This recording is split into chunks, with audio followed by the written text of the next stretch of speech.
one of the customers that we talked to actually said that their product was available in the country where it was being manufactured before it was available in the United States. And the really funny part of that is that product was never intended to be available in the country where it was being manufactured. Hey guys, welcome to Embedded Toolbox, the video interview series where we try to save the world by solving one engineering challenge at a time. And this time, we are actually trying to save the world by implementing some robust security techniques for connected devices, or any devices for that matter. And to help us with that, we've brought on Sean Prestridge, the Global FAE for IAR Systems. How are you doing, Sean? I'm doing quite well, Brandon. It's good to be talking to you again. How are you? Doing well, thanks. Good. So obviously, security is paramount, top of mind for a lot of industry in a lot of industries these days. And a big issue that many of these applications are facing is the potential of stolen IP. So if Yes. somebody's IP gets stolen, what are some of the ramifications? What could happen? A lot of us talk about these things in a theoretical sense, but let's get Mhm. concrete.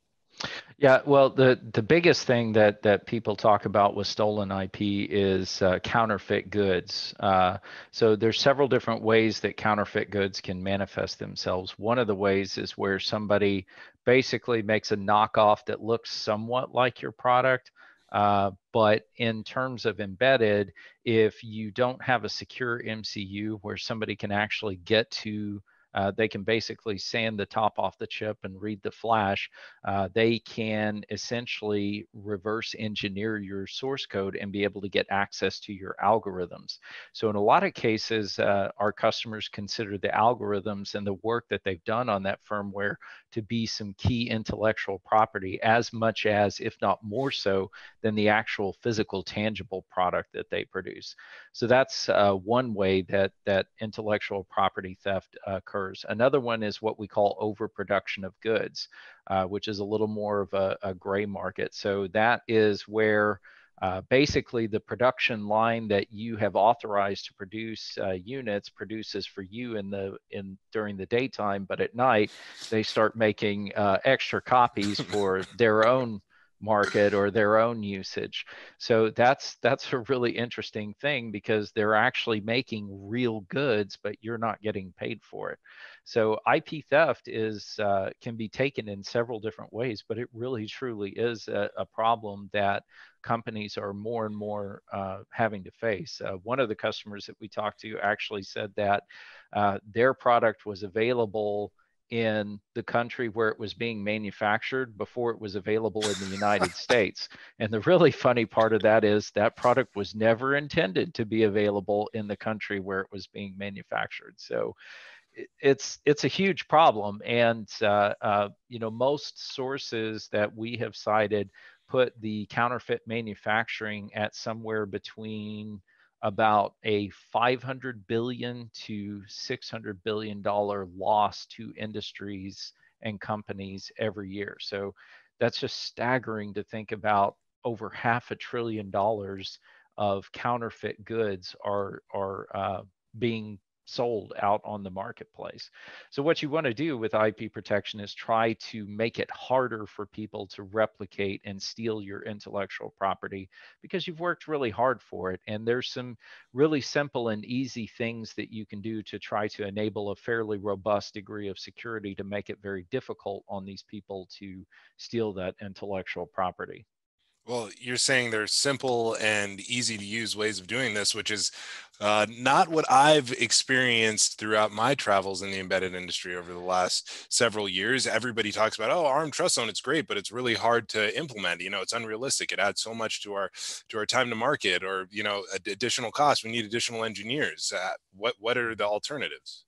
Well, that's a really good thing. We did some surveys with engineers a couple of years ago, asking around our various trade shows, if you haven't implemented security on your product yet, what has been the biggest barrier? And the perception was it's too hard. And frankly, good security is hard to do, but if you have the right tools in place a good high level of robust security is actually not as difficult to implement as what most people think. And that's one of the things that our products have done, is given you the ability to implement that very high degree of security, regardless of what your underlying MCU is, and to show you the methods and practices that you need to implement in order to minimize the attack surface that a hacker can use to be able to compromise your system. So I assume that you have one of these tools on hand, and we're going to jump in and you're going to show us how to use it. Yeah, absolutely. I'd be happy to do that for you. So what you're seeing here on my screen is our flagship product, which is our embedded workbench for ARM. This is our compiler, assembler, linker, debugger toolchain that we provide. And one of the things that we have in addition to this as an add-on to the embedded workbench is a product called cTrust. And what cTrust does is it allows you to create that security that you need. In order to do cTrust, let's say that you have an example application that you're working on. This would be the real thing that you're doing. So if we switch over to this getting started project, let's just pretend that this is the actual application that I'm going to be producing for production. And I want to secure it. What I can do is, if I have cTrust added on to my embedded workbench license, one of the options that I have when I go to project, create new project, is I'll have the option to create a secure boot manager. So the job of a secure boot manager is basically twofold. The two primary things that it does is anytime that the device boots up, it will check to see, is there a firmware update available? If there is, it checks the signature, the cryptographic signature of that update to make sure it's an authentically signed firmware image from the OEM. And if it is, then it bootloads that firmware image. If there's not an update available, then what it does is it checks the signature of the existing application to make sure that that authentically produced firmware image has not been tampered with. So this helps to ensure security where someone can't be running a rogue version of firmware. And if you're using good hardware security devices like the ARM Trust Zone, they actually have hardware implemented mechanisms to make sure that somebody can't read the secure area of flash nor the user application area. So that helps to protect your intellectual property as well. But once you select a secure boot manager project, I actually have already created it for the sake of expediency, and I'll just switch over to it. As we switch over to the secure boot manager, as you can see, it's provided in source code format. So when I create a secure boot manager project, the only thing that I need to do is to go to the project options, provide it with the type of device that I'm targeting so that it can select the correct files to include in the secure boot manager. And then I go into security and I create a security context. Now with cTrust, you get this first option, which is production control. In other words, you're making sure that somebody doesn't overproduce the goods, and IP protection. In other words, encrypted firmware delivery. If you have embedded trust, which is a separate product that's intended for the security officer, you get these other two options as well. So I also have embedded trust enabled on my machine, so I see those other two options. But the second option also gives each one of the devices a unique identity. So whenever the OEM is talking to a device, it can authenticate whether it is an authentically produced device. And it also gives you the ability to keep record tracking of what's going on with that particular device, and then cloud services as well. But just keeping in the vein with cTrust, once you select the production control or the security context mechanism with CTrust, it allows you to do that encrypted firmware delivery. As you can see, this is done in a wizard fashion, so it's very easy to enable and generate keys. These are going to be development keys that we use internally, and then when we move to production with our hardware security mechanism, those development keys get replaced with production keys that are secured on that FIPS certified HSM. So you never have to worry about the keys leaking out. They're always stored securely. But once you define that context, you also have the ability to edit some of the functionality. So some of the more common things that people will do is they'll turn on maybe some logging functionality to see, what the secure boot manager is doing, if it's boot loading, how long it's taking to do the boot load, did the rollback protection mechanism stay in place, which that's another key feature that we have, is we can also do rollback protection where you can't roll back the device to a previously vulnerable version of firmware. So we actually did have a customer that had that problem where they identified a security hole and they patched it, but unfortunately there was a bug in the bootloader that allowed a hacker to revert it back to a previously vulnerable version of firmware. And a hacker actually did that and tried to ransom the company, saying, we're going to brick all your IoT connected devices unless you do this. And as you can imagine, that was not a good day for the company. Right. So there is rollback protection enabled in here that you can choose to enable or not as part of the software update mechanism. So you can choose to do greater than or equal to current, no checking, which disables the rollback protection. So there's a number of different options that, I could go a long time into the different options, but I just kind of want you to see that it's a wizard-based situation where you define that security context, which has all the policies, procedures, keys, and certificates that are used to generate the provisioning for the device. And then once you click OK, it basically creates, pulls in all the source code for that secure boot manager, and then you can just run it. So I can actually demonstrate this for you. I'm just going to click download and debug.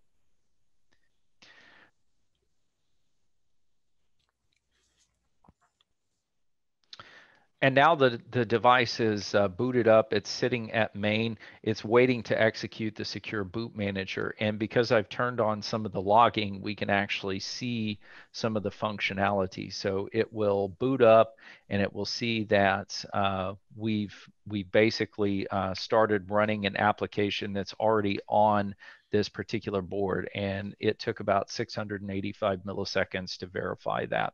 Now, by default, the secure boot manager uses very low clock speeds just for safety, but you can customize this because, as you can see, the secure boot manager is provided completely in source code format. So you can add functionality, change things.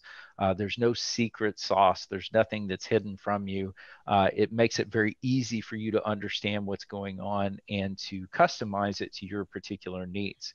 So once I have the secure boot manager enabled, and in this particular case, if I'm using a board that's going to be used by an engineer for actual development, when I download and debug that secure boot manager, it does what we call provisioning the device. So it not only programs the secure boot manager, but also a set of certificates and keys that SBM needs to be able to validate any firmware image that comes down to it, and also validate the user application as it boots up.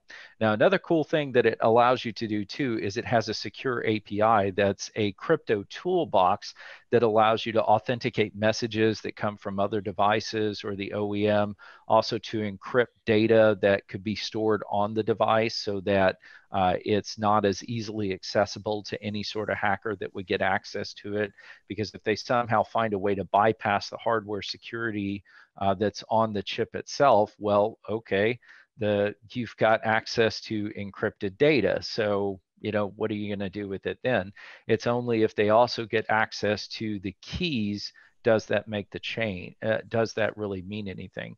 And that's one of the things that's really cool about embedded trust with individual identities, is that if each device has its own unique set of keys, then gaining access to the data on one device gives you absolutely no information about the data on other devices, because they use different sets of certificates and keys.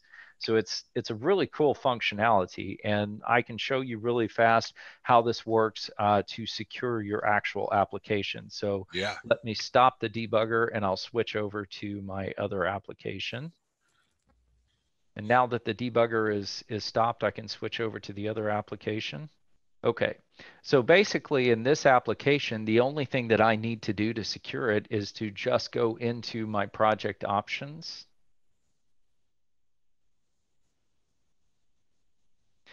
And then into security, I enable security, provide it the context that was created when I did my secure boot manager, and an application version number. We'll just go ahead and increment this to version 1.2. And that's pretty much it. And once you click OK, then that gets enabled. So now when I build my application, the developer doesn't notice that they're working in a secure workflow. Everything looks exactly the same. It just builds the application.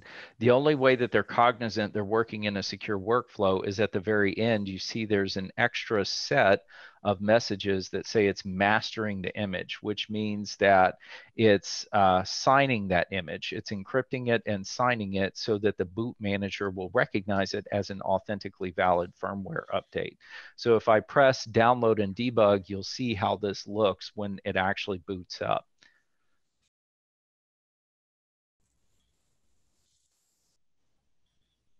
And once this finishes booting up, what you're going to see is that we can also enable the terminal IO window.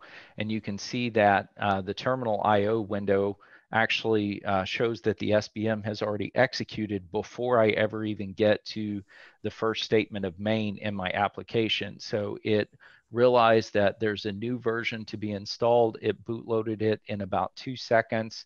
Again, we can adjust the clock speed of the SBM to increase the speed of the clock, so that lowers the amount of time to be able to bootload. But the developer's just doing their normal debugging thing, the complex and conditional breakpoints, ITM events, timeline debugging, power debugging, all the cool things that our embedded workbench brings to the fore. And they're working in a secure workflow without ever being cognizant that they're doing that. And then they can use those security assets through the secure API of the SBM to be able to encrypt messages, encrypt data that they're storing on the device.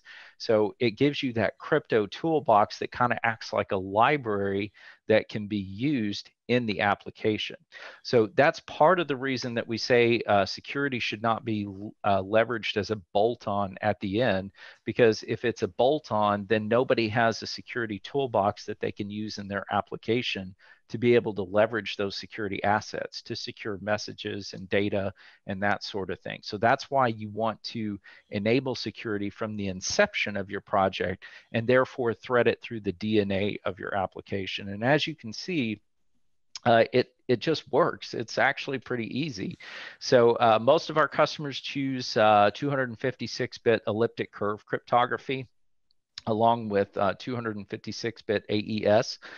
That's what most of our secure boot managers use by default, because it's the fastest, most efficient crypto available today. But again, you can customize it to what you feel you need for your particular application. But it's pretty simple and easy to enable and work with. So we hope that more customers will use a secure workflow in order to protect their intellectual property, because we've worked really hard to make it very simple for people to do that. All right, Sean. So as you mentioned, you can't bolt security on, but this seems to have addressed the fundamental problem, which is it completely almost abstracts away security development from the onset. Developers would, it seem, have to make more of an effort to undo the security than just go ahead and develop it natively. Right, and that's what we felt is that the easier we make it on developers, the more likely they are to use a high level of security. And by using a product that's designed by the security experts, which our products in the security realm have several patents that have been issued on this, so we really do leverage the expertise of the security experts from Secure Things in order to be able to enable this. And so you would be very hard pressed to come up with a more robust or fundamentally sound solution than what we have here. And it's very tight. Depending upon what things you enable, the secure boot manager is actually very small. In certain devices, it's actually less than 8K. But there's all sorts of different options that you can enable that may add on to the size of it. But it just shows you that you can actually put this onto even some very resource constrained devices and be able to have a very high degree of security. And that was actually my next question is, so what are the hardware requirements? I assume you touched on them briefly, but you just Mhm. need a secure a device with a secure memory region, I assume. So on this particular slide, what you see is that there's actually a spectrum of different things that you can have. The one thing that's missing from this slide is where a lot of people are these days, and that is just having a legacy MCU that just has a flash area. So our product can work with those legacy MCUs, but you don't get the full security treatment because there's nothing that stops someone who has physical access to the device from decapping the chip and being able to reprogram it, or read out the IP that's on there. So in order to get full security, you have to also use hardware that enables that security. So the first step to that, where you get a good level of security, is to have one that also uses a secure element. So the secure element provides the device ID and typically also a crypto unit to help with acceleration of some of the crypto functions that you use in order to check signatures and decrypt. If you move one step up, you can have an MCU with a unique identity, which in this case, we show one with a physically unclonable function, or PUF, that helps to provide that unique identity. If you move a step up from that, which is kind of where the trust zone devices, the Cortex M23 and 33 are, you have a fully integrated secure MCU where the crypto units, device ID, and everything is actually locked into a secure area of flash that you can control. And that's where you would put the secure boot manager along with all the certificates and keys. So that's where you start getting into best level security, is if you have the appropriate hardware. But our goal is to meet the customer where they are and be with them on their security journey as they start from a legacy MCU and start moving their way up. And finally, at the very end, you have multi-core secure MCUs, where a single core on the silicon substrate is actually the one that's providing the security for the rest of the system. So it's very similar to the fully integrated secure MCU. It's just more of a multi-core solution. But as you can see, customers start from one side and they slowly are moving to the more secure hardware solutions, because true security has to be a marriage of software and hardware to give you the best level security that you can possibly have. All right, Sean. So last question for you really quickly is, where do I find a customer who's going to give me their IP and then also allow me to sell it out the back door? It's kind of an unfortunate thing, but it just is the reality. And as some of these marketplaces are incredibly large, it's very difficult for them to police every single seller that's working on that marketplace. And I think they do as good a job as they possibly can, but it's, you can't catch every single thing. So having something where you protect your intellectual property and make it harder to steal in the first place, at this point in the security game, makes people go down the road to a competitor of yours who is not taking security so seriously, and it's much easier to copy their devices.